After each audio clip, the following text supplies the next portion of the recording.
And the next section we talk about here today, resistance to colonial rule.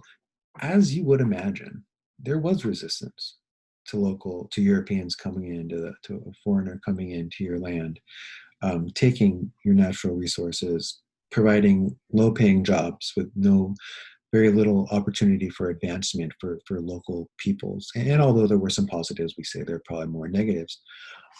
We saw uprisings in Burma, modern day Myanmar, and in French Indochina, modern day Vietnam, Cambodia, and Laos.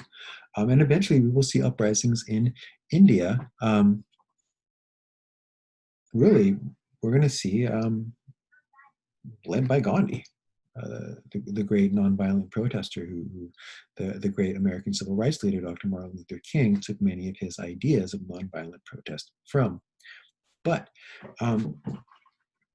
this won't really, most of these uprisings, most of these protests, most of these revolts are not asking for the Europeans to leave and give them their independence, give the local people their land back. But instead, they're asking for the Europeans just to respect local traditions.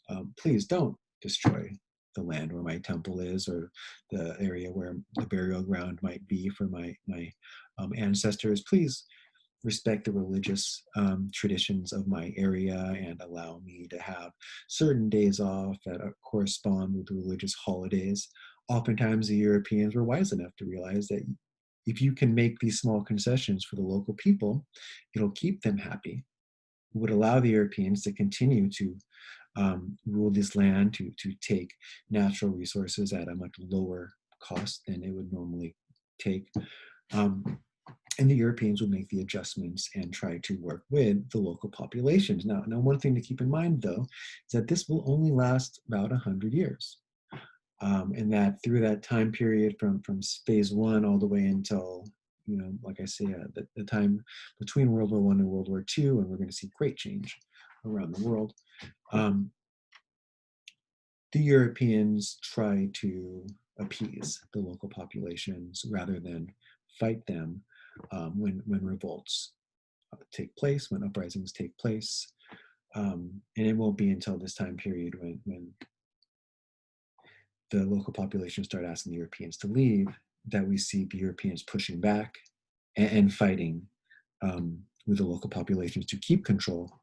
Spoiler alert, it won't work. It's really hard to defeat people in their home country. The home court advantage is even stronger in this type of war than in, say, basketball or sports, where the home court advantage is also something that benefits the home team.